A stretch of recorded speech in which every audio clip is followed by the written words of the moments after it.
Hello all my dear students, कैसे हैं आप सब लोग। आई होप दैट तैयारी बहुत अच्छी चल रही होगी एंट्रेंस एग्जाम की।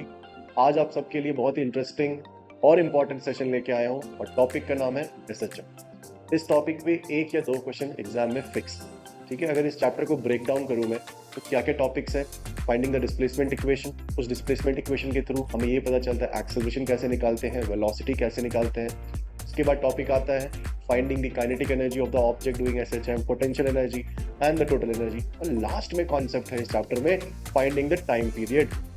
ठीक है, तो यहाँ पे इस सेशन में मैंने डिफरेंट डिफरेंट टॉपिक से क्वेश्चन लिए और क्वेश्चन के थ्रू ही मैं फटाफट तुम्हारे सारे कॉन्सेप्ट रिवाइज करा दूंगा और ये तुमको तुम्हारे सारे एंट्रेंस एग्जाम में हेल्प करने वाला, चाहे वो नीट हो, जेई हो, कॉमेट के हो, केसेट हो, वीआईटी हो, मणिपाल हो, बिट्स हो। तो लेक्चर को आराम से लास्ट तक देखना, बहुत हेल्प मिलेगी। And do not forget to like and subscribe and share with all your friends. तो चलो लेक्चर स्टार्ट करते हैं। If you see the question, question में ये बोल रहे हैं दो पार्टिकल हैं, दोनों पार्टिकल एसएचएम कर रहे हैं।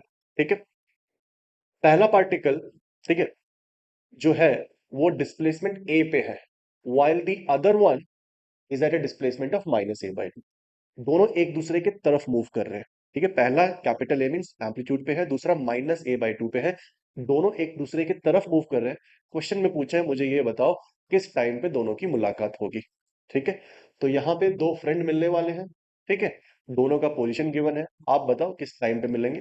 तो मेथड देखो कैसे सॉल्व करना है। बहुत ही शानदार क्वेश्चन है, बट अगर सही मेथड यूज करोगे फटाफट आंसर आ जाएगा।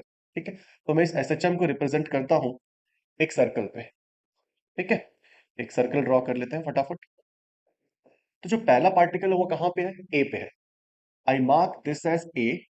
ठीक है, दिस इज -a और ये तुम्हारा क्या हो गया, ओ, विच इज इक्विलिब्रियम पोजिशन। पहला पार्टिकल यहाँ पे है और दूसरा पार्टिकल कहाँ पे, -a/2 पे। तो -a/2 कहाँ पे होगा, यहाँ पे। करेक्ट, -a/2 यहाँ पे होगा। तो I will extend it and join it from the origin, और you can say mean position. तो ये बताओ कि ये एंगल कितना फॉर्म होगा, ये वाला एंगल, ये एंगल कितना होगा, ये डिस्टेंस कितना हो जाएगा। अगर इसको एक सर्कल की तरह देखें तो ये ए है, बेसिकली रेडियस है, तो ये भी रेडियस होगा, कितना हो जाएगा, ए। ठीक है, और ये है a/2। अगर मैं बस डिस्टेंस देखूं तो, मैं अगर बस डिस्टेंस देखूं तो ये a है, ये a/2 है। तो ये एंगल कितना हो गया बच्चों, ये बताओ मुझे, 60 और 30। तो अगर तुम लोग यहाँ पे देखो, ये a है और ये कितना है, a/2। तो ये एंगल कितना हो जाएगा, इसको मैं थीटा नाम दे दूं, और यू कैन से theta dash. So cos theta dash will be how much, base by hypotenuse. तो ये कितना हो गया, 1/2। ये एंगल कितना हो गया, 60 डिग्रीज। ये एंगल हो गया 60 डिग्री। करेक्ट, ये टोटल एंगल कितना हो जाएगा बच्चों, ये बताओ। ये अगर 60 है, ये टोटल 180 है, तो ये एंगल कितना हो गया हमारा, 120। ठीक है, so the angle between the first particle and the second particle is basically angle 120। इन्होंने ये बोला है दोनों का टाइम पीरियड सेम है। अगर टाइम पीरियड सेम है तो एंगुलर वेलोसिटी भी सेम होगी, right, because T is two pi by omega. तो अगर मैं दोनों को चाहता हूं मिलाना एक पर्टिकुलर पॉइंट पे, और दोनों की एंगुलर वेलोसिटी सेम है, करेक्ट, एंगुलर वेलोसिटी सेम है, इन टाइम टी सेकेंड्स, दोनों कितना एंगल कवर करेंगे, same, because theta is equal to omega T. मैं ये बोल रहा हूं कि यहां से और यहां से जब दोनों चलना शुरू करेंगे तो दोनों टी सेकंड पे मिलने वाले हैं। तो कितना एंगल कवर करेंगे दोनों, theta is omega T, omega same है, दोनों सेम एंगल कवर करेंगे। टोटल एंगल है 120 डिग्री, तो दोनों कितना एंगल कवर करने वाले हैं, 60 एंड 60। तो सपोज दोनों कहीं यहां पे मिलेंगे एट दिस पॉइंट पी, तो ये भी 60 कवर करेगा और ये पार्टिकल भी 60 डिग्री कवर करेगा। Is the reason clear why. ठीक है, मैंने पूछा है भैया बताओ कितना टाइम लगेगा। अगर तुम थोड़ा सा लॉजिक लगाओ यहाँ पे, जब एंगल 360 डिग्रीज होता है, मतलब एक कंप्लीट रेवोल्यूशन और कंप्लीट ऑसिलेशन, टाइम कितना लगता है, टाइम पीरियड। अगर एंगल 60 डिग्री कवर किया तो कितना टाइम लगना चाहिए, 1/6 टाइम्स। तो आंसर कितना हो जाएगा, t/6। ठीक है, तो which option students, option D. बहुत ही शानदार क्वेश्चन था, कुछ भी घबराने की बात नहीं है इस क्वेश्चन को देख के। एक सर्कल बना लो, सर्कल में एसएचएम को रिप्रेजेंट करो, दोनों कहाँ पे मिल रहे हैं, एंगल देखो, एंगल, उसके हिसाब से टाइम पीरियड निकाल लो। आराम से क्वेश्चन सॉल्व हो जाएगा विद इन 1 मिनट। तो आगे बढ़ते हैं नेक्स्ट क्वेश्चन पे। स्टूडेंट्स बहुत ही शानदार क्वेश्चन है ये भी। ग्राफ गिवन है हमारे पास, ग्राफ को अगर ध्यान से देखो, ग्राफ है डिस्प्लेसमेंट वर्सेस टाइम का, राइट। अगर ध्यान से देखो ग्राफ को, ये ग्राफ कॉस का है, इसका मतलब क्या हुआ, इनिशियली पार्टिकल मीन पोजीशन पे नहीं है, इनिशियली पार्टिकल कहाँ पे है, एम्पलीट्यूड पोजीशन पे, ठीक है। और देख भी सकते हो at T equal to zero displacement क्या है, मैक्सिमम। इसका मतलब ये है that equation is A cos omega T, क्योंकि particle at T equal to zero amplitude पे है। तो कुछ ऑप्शंस गिवन है, पूछ रहे हैं कि बताइए भैया विच ऑप्शंस आर ट्रू। तो force is zero at T equal to three T by four. So three T by four, सबसे पहले लिख लेते हैं that initially particle is at amplitude position, ठीक है, जो कि ग्राफ से दिख रहा है। सो टी बाई फोर पे कहां पे होगा, मीन पोजीशन पे। याद रखो कि एम्पलीट्यूड से मीन पोजीशन जाने में या मीन से एम्पलीट्यूड जाने में टाइम लगता है टी बाई फोर। तो टी बाई फोर पे वो कहां पे है, मीन पोजीशन पे, ठीक है। और टू टी बाई फोर पे कहां पहुंच जाएगा, फिर से एक्सट्रीम पोजीशन पे और एम्पलीट्यूड पे, बट नेगेटिव एम्पलीट्यूड माइनस ए, ठीक है। तो वही होगा, एम्पलीट्यूड से आया मीन पे, मीन से गया नेगेटिव एम्पलीट्यूड से, फिर नेगेटिव एम्पलीट्यूड से मीन पे, मीन से पॉजिटिव एम्पलीट्यूड पे, ये कहानी होती रहेगी यहाँ पे। तो पहला बोल रहे हैं बॉस, चेक करो force is zero at T equal to three T by four, ठीक है। तो थ्री टी बाई फोर पे अगर मैं चेक करूं तो कितना डिस्प्लेसमेंट है, एक्स कितना है, जीरो। डिस्प्लेसमेंट क्या है यहाँ पे, zero. Any particle doing SHM, acceleration क्या होता है, माइनस ओमेगा स्क्वायर एक्स। जैसे ही एक्स जीरो पुट करोगे acceleration zero, it means that force will be also zero. तो हमारा ऑप्शन वन जो है वो बिल्कुल करेक्ट है। Acceleration is maximum at T equal to capital T. तो कैपिटल टी कहां पे है यार, कैपिटल टी यहां पे है। कैपिटल टी पे अगर तुम देखो डिस्प्लेसमेंट मैक्सिमम है, अगर डिस्प्लेसमेंट मैक्सिमम है तो एक्सेलरेशन भी मैक्सिमम होगा। ऑप्शन टू भी करेक्ट है। लास्ट पे आ जाओ, speed is maximum at T by four. T by four पे पार्टिकल कहां पे है, कहां पे है, डिस्प्लेसमेंट क्या है यहाँ पे, जीरो। तो टी बाई फोर पे वो मीन पोजीशन पे है, और मीन पोजीशन पे बच्चों वेलोसिटी मैक्सिमम होती है, काइनेटिक एनर्जी भी मैक्सिमम होती है। फॉर्मूला देख लो, v equal to omega under root A square minus X square, ठीक है। तो जब तुम x को जीरो डालोगे मीन पोजीशन पे, तो वेलोसिटी क्या हो जाएगी, maximum, which is a omega, ठीक है। तो स्पीड भी मैक्सिमम है, तीसरा भी करेक्ट है। Last one, potential energy is equal to kinetic energy at T by two. T by two कहां पे है, T by two is two T by four, यहां पे। Just observe that at T by two particle is present at negative of displacement, negative of displacement in the sense negative side पे है, और कितने negative side पे है, extreme minus A, minus A. So कभी भी पार्टिकल अगर amplitude position पे है, ठीक है, तो वहां पे वेलोसिटी कितनी होगी, डाल दो x इक्वल टू ए। तो velocity is zero eight extreme position. तो अगर वेलोसिटी जीरो है एक्सट्रीम पोजीशन पे, तो काइनेटिक एनर्जी जीरो। और अगर काइनेटिक मिनिमम है, तो वहां पे पोटेंशियल मैक्सिमम होगा, ठीक है। ऑप्शन फोर जो है हमारा वो गलत है। तो हमारा आंसर क्या हो गया, वन टू थ्री। कोई ऑप्शन दिख रहा है, yes, option C is correct. देखो एक क्वेश्चन से कितनी सारी चीजें तुमने सीख ली, बहुत सारी चीजें सीख ली तुमने एक क्वेश्चन से। ये भी सीख लिया वेलोसिटी का एक्सप्रेशन क्या है, एक्सेलरेशन कैसे निकालते हैं, फोर्स कैसे निकालते हैं, एनर्जी कहाँ पे मैक्सिमम और मिनिमम है, ठीक है। तो ऐसे क्वेश्चन सॉल्व करोगे तो कम टाइम में रिवीजन फास्ट होगा तुम्हारा। तो चलो आगे बढ़ते हैं, नेक्स्ट क्वेश्चन लेते हैं। Let's do the next question students. यहाँ पे अगर देखो क्या दिया हुआ है कि at what time the kinetic energy will be 75% of the total energy, ठीक है। तो एक्सप्रेशन लिखते हैं पहले, kinetic energy, kinetic energy is half M V square, ठीक है।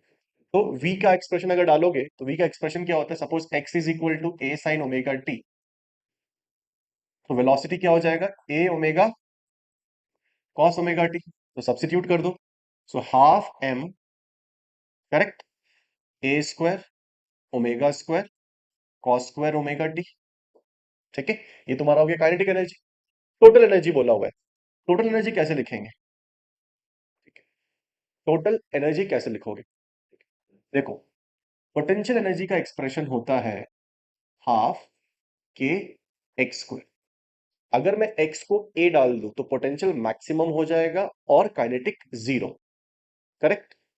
तो टोटल का मतलब क्या होता है? Kinetic plus potential.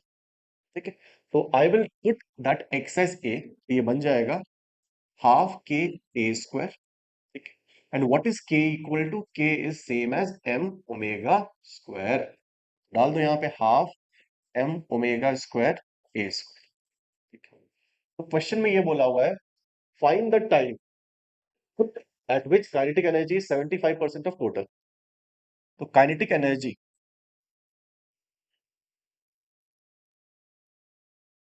Is 75% of total. तो कैंसिल कर दो, क्या क्या कैंसिल हो रहा है? This part will get cancel completely. अब ध्यान से देखो, कॉस स्क्वायर ओमेगा टी किसके इक्वल है? 75/100। What is 75/100? 3/4। करेक्ट। तो कॉस ओमेगा टी कितना हो जाएगा? √3/2। अब कॉस थीटा √3/2 किस एंगल पे होता है बच्चों? 30 degree. Omega T is equal to 30 degree, और you can say π/6 radians. Right. पूछा हमसे टाइम है, time will be equal to π/6 omega. What is omega? Capital T. Capital T. So pi pi cancel, T will go up, so this becomes t/12। Time period देखो कितना seconds given है? 2 seconds. So 2/12, how many second students? 1/6। तो 1/6 हमारा correct answer हो गया, which is option A. इसमें एक type का क्वेश्चन और पूछते हैं कि किस टाइम पे काइनेटिक, नॉट टाइम, पोजीशन मान लो, पहले मान लो पोजीशन, कि किस पोजीशन पे kinetic and potential exactly same होते हैं। आंसर है +-a/√2। उस पोजीशन पे काइनेटिक एंड पोटेंशियल दोनों इक्वली डिवाइड हो जाता है। ठीक है, तो नोट डाउन कर लो ये सोल्यूशन। मॉडरेट लेवल क्वेश्चन है। ठीक है, इससे you learn how to write the expression of kinetic energy and total energy and potential energy. तो आगे बढ़ते हैं नेक्स्ट क्वेश्चन पे। बच्चों, अगर ये क्वेश्चन देखो, बहुत ही इंटरेस्टिंग प्रॉब्लम है, टाइम पीरियड का क्वेश्चन है, बट इस टाइम जो हमारा पेंडुलम है वो एयर में नहीं है, उसको हमने वाटर में डाल दिया। ठीक है, पूछ ये रहे कि आप ये बताओ कि टाइम पीरियड में क्या चेंज आएगा। ठीक है, तो जब वो एयर में है तो उसका टाइम पीरियड है T0। जब आप उसको एक फ्लूइड में डालते हो, यहाँ पे वो फ्लूइड है वाटर, तो ये बोल रहे हैं कि उसका टाइम पीरियड चेंज होगा। तो जो न्यू टाइम पीरियड है और जो एयर में टाइम पीरियड है उसके बीच में क्या रिलेशन है, that's what is the question. Interesting question है, तो एक बार सीख जाओगे मेथड तो कुछ डिफिकल्ट नहीं है। अब ये बताओ, time period of a pendulum in the air is what? 2π√L/g। ठीक है, इसको अगर मुझे चेंज करना है, कैसे चेंज करूंगा?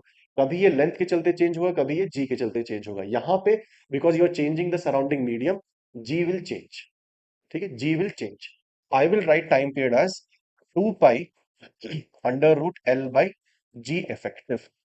ठीक है, तो इसको फटाफट सॉल्व करते हैं। तो मान लो ये पेंडुलम का बॉब है, अगर इसको मैं वाटर में डालूं तो नीचे क्या फोर्स लगेगा? उसका वेट। ऊपर क्या लगेगा? बॉइंट फोर्स। वेट कैसे निकालते हैं? मास इंटू जी।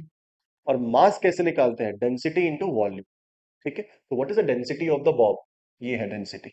सब्स्टिट्यूट कर दो, density 4/3 into 1000, density into volume, mass which is multiplied by G to get the weight. Buoyant force का क्या फॉर्मूला होता है? Rho V G, density of the fluid into volume of the liquid displaced into जी। तो density of the liquid क्या? Water है, 1000 into we into जी। अब मैं निकाल लूंगा what is the net force on this, और उस नेट फोर्स से मैं निकाल लूंगा नेट जी। तो नेट फोर्स कितना हो जाएगा बच्चों? दोनों को सब्ट्रैक्ट कर दो, इसको इससे सब्ट्रैक्ट कर दो, तो अगर तुम सब्ट्रैक्ट करोगे तो 4/3 -1 कितना बच जाएगा? 1/3। सो 1000/3 इंटू वी जी, ये हो गया हमारा नेट फोर्स। अब जी नेट निकालने के लिए क्या करेंगे? Net force divided by mass. Correct, net force by mass. तो नेट फोर्स हो गया हमारा 1000/3 वीजी डिवाइडेड बाय मास। मास कैसे निकालोगे यार? मास है ना तुम्हारे पास यहाँ पे, डेंसिटी इंटू वॉल्यूम, मास डाल दो, 4/3 into 1000, correct, into V G. V G V G cancel, 1000 cancel, 3 3 cancel. ठीक है, जी नहीं होगा, सॉरी सॉरी बच्चों। यहाँ पे जी नहीं होगा क्योंकि हम लोग बस मास निकाल रहे हैं, राइट। हम लोग क्या निकाल रहे हैं, बस मास निकाल रहे हैं। यहाँ पे मैंने गलत कर दिया, इसको चेंज कर लो। तो ये हो गया वी जी, यहाँ पे बस वी होगा क्योंकि हम लोग मास निकाल रहे हैं, मैंने जी गलती से लिख दिया था, दिस इज ओनली मास। ठीक है, तो 1000 कैंसिल, 3 कैंसिल, वी कैंसिल। तो जी इफेक्टिव कितना आ गया बच्चों, देखो जी/4, जी इफेक्टिव आ गया जी/4। टाइम पीरियड कितना हो जाएगा, 2 pi under root L divided by G. ये कितना हो जाएगा, 4 ऊपर आ जाएगा, 4 का अंडर रूट कितना होता है, 2। ये बन गया 2 times of 2 pi under root L by G. ये हमारे पास गिवन है पहले से, T0 which is the time period in the air. तो time period in the water कितना हो गया, 2 टाइम्स ऑफ T0। आंसर हो गया, कोई दिख रहा है option, T equal to 2 times of T0, option A. ठीक है, तो देखो कितना शानदार क्वेश्चन है कि कैसे टाइम पीरियड चेंज होता है because of change in the acceleration. अभी जो नेक्स्ट क्वेश्चन मैं लेने वाला हूं वहां पे हम लोग एल को चेंज करेंगे और फाइंड आउट करेंगे कि टाइम पीरियड में कितना चेंज है। तो लेते हैं लास्ट क्वेश्चन। तो स्टूडेंट्स देखो एक क्वेश्चन यहाँ पे क्या चेंज हो रहा है, अगर आराम से पढ़ो। Same pendulum but this time medium नहीं चेंज कर रहे हैं हम लोग, चेंज कर रहे हैं लेंथ। लेंथ कितने परसेंट से चेंज हो रहा है, 21। तो अगर मैं टाइम पीरियड का फॉर्मूला लिखूं, तो T equal to 2 pi under root L by G. ठीक है, तो टाइम पीरियड 21% से चेंज हो रहा है। ठीक, तो न्यू लेंथ कितना हो जाएगा, original plus 21% of L, so this becomes what, 1.21 times of L. ठीक है, अगर मैं नया टाइम पीरियड निकाल लूं तो ये होता है 2 pi under root L dash. L dash is 1.21 L divided by G. ठीक है, करेक्ट। तो what is the square root of 1.21, 1.1। तो ये हो गया 1.1 टाइम्स ऑफ,